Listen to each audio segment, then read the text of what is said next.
Okay, welcome in this next lecture on the rectification. In previous lecture we have seen one problem based on the circle and the parabola. Here we will discuss another problem. Find the total length of the loop of the curve 9y square is equal to x plus 7 into bracket x plus 7 into another bracket x plus 4 bracket square. Now if we look at the curve, it is not a regular curve, means it is not a parabola, circle or a ellipse like that. Then how to identify? Look at this equation, y square into bracket a plus x is equal to x square into bracket b minus x. For this part, this curve is called as a stropoid. Okay. The identification is here y square term, x square term and the linear terms of x are present. Then its graph or the graph of this particular curve is either this way, means this knot or say this loop is either present on this side, means on the positive x-axis, or that loop is present on the negative x-axis. How to identify?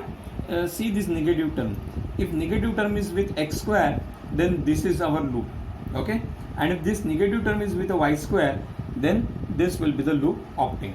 If this is if any one of the loop is coming, then it has two tangents. For this particular, the tangent is this line, that is y is equal to x, and for this particular curve, the tangent is y is equal to minus x.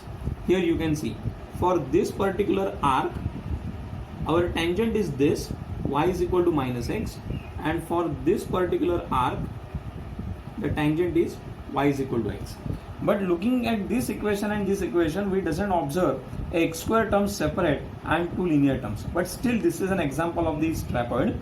There is a term x square and y square and one linear term in x. This is not a regular stropoid. That means not, or say this intersection of these two arcs is at origin. So this is a standard stropoid. So this stropoid can be decided in the way of, you have to first of all you have to find out the points on the x-axis where the this kind of intersection and this kind of points you will get. So for that it's very simple. You keep y as 0. So 0 is equal to x plus 7 into bracket x plus 4 bracket square. Okay, so this gives me either x plus 7 equal to 0 or x plus 4 equal to x plus 4 square is equal to 0. This provide x is equal to minus 7 and this provide x is equal to minus 4 minus 4. Are you clear with that? So I am getting 2 points mainly. When x is minus 7, y is 0, and when x is minus 4, y is also 0. So then these are the 2 points, minus 7 comma 0, and this one is a minus 4 comma 0. Now the question comes where the intersection is possible, like this. Here the intersection is at origin. So where the intersection is possible here? It's very easy to understand. See in this, I am getting x is equal to minus 4 from this term, and the square term is this. Okay, जी term square term आहे किंवा ज्या एक्सच्या व्हॅल्यूसाठी आपल्याला square term मिळते तिथे ती not असणार आहे, this way. So my loop is like this.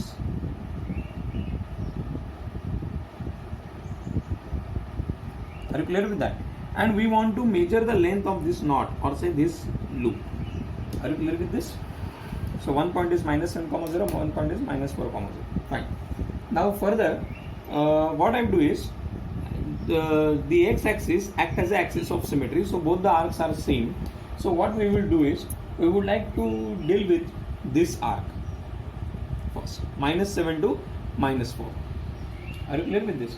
And whatever the answer we get, we will make it double. Means एका आर्कची आपण लेंथ काढणार आणि त्याची डबल करणार. So we get a total length of the loop. I hope this idea is clear now. So we take the limit x from minus 7 to minus 4. Minus 4 to minus 7. Here minus 7 to minus 4. So this arc we are going to measure.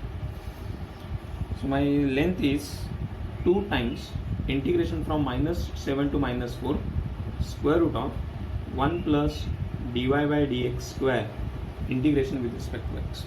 Since this is an implicit function of y in x, so hence what I am doing is dy by dx I am going to calculate.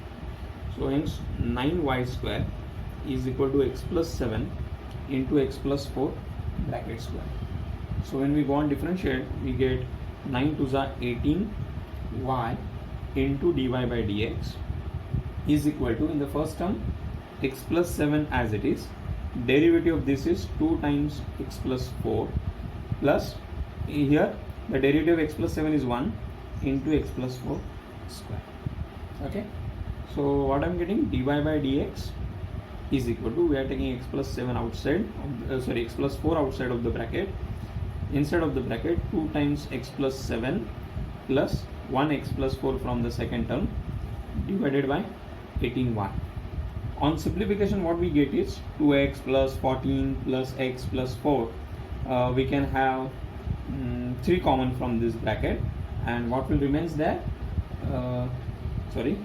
x plus 4 into another bracket x plus 6, the 3 will be common, so 3 6 are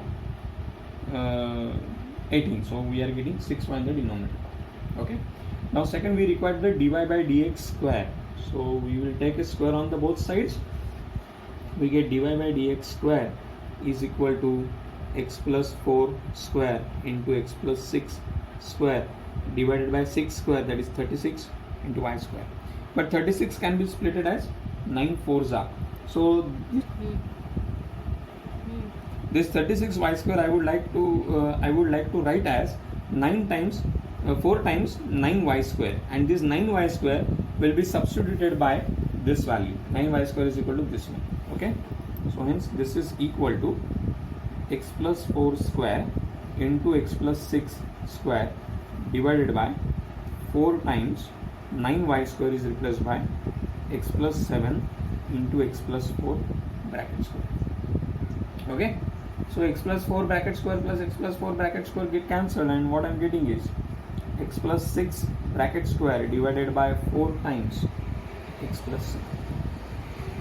Okay, now further 1 plus dy by dx square is equal to 1 plus x plus 6 square divided by 4 times x plus 7. So that gives 4 times x plus 7 plus x square plus 12x plus 36 whole divided by 4 times x plus 7. On simplification of this, what I can get is it is somewhere x plus 8 bracket square divided by 4 times x plus 7. Okay, so this is the value of 1 plus dy by dx bracket square. Now we will go on measure the length.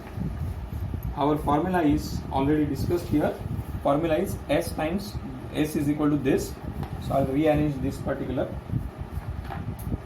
This formula we already discussed. So this is 2 times integration from minus 7 to minus 4 x plus 8 square root of x plus 8 bracket square divided by 4 times x plus 7 dx. So this can be arranged as integration from minus 7 to minus 4 x plus 8 divided by 2 times square root of x plus 7 dx. Okay, now this can be possible by making a substitution. Put say x plus 7 is equal to say t.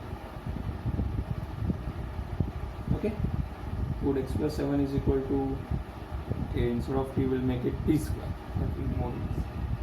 So therefore x plus 8 is equal to x plus 7 plus 1, so this is t square plus 1, and from this dx is equal to 2t dt. Now what is the change in the limits? The x limits are minus 7 and minus 4. What will be the limits of t? When I substitute minus 7 here, minus 7 plus 7 becomes 0. When I substitute minus 4 here, minus 4 plus 7 becomes 3. So t square is equal to 3. So that gives us root 3 as it is in the sorry, not in the part of this. We get a positive square, or we consider the positive square root here. Okay, now what I am getting there, my s becomes 2 times integration from 0 to root 3 t square plus 1 divided by 2 times t, because x plus 7 is equal to t square and there is a square root present, so I am getting 2t there, into 2t dt. So this 2t and this 2t get cancelled. So t square plus 1 dt we have to just integrate. So 2 times integration of t square is t cube by 3 plus t limits from 0 to root 3. Substitute the limits, we get 2 times root 3 cube divided by 3 plus root 3, and for lower limit it is going to be a 0. So hence this is equal to, yes, 3 means root 3 cube means root 3 square into root 3. So root 3 square means 3 and this 3 get cancelled. So we get root 3 here and root 3 here. So 2 times root 3, and outside also we have 2. So our answer is a 4 root 3. So this is how we can calculate the problems like this. For this you can search on internet. There are curves like stracoid, then Bernoulli-Laminsky, different curves are available. You can search for them, their equations. You can solve these type of problems easily with the use of Cartesian formula. In next lecture we would like to discuss problem based on the polar coordinates.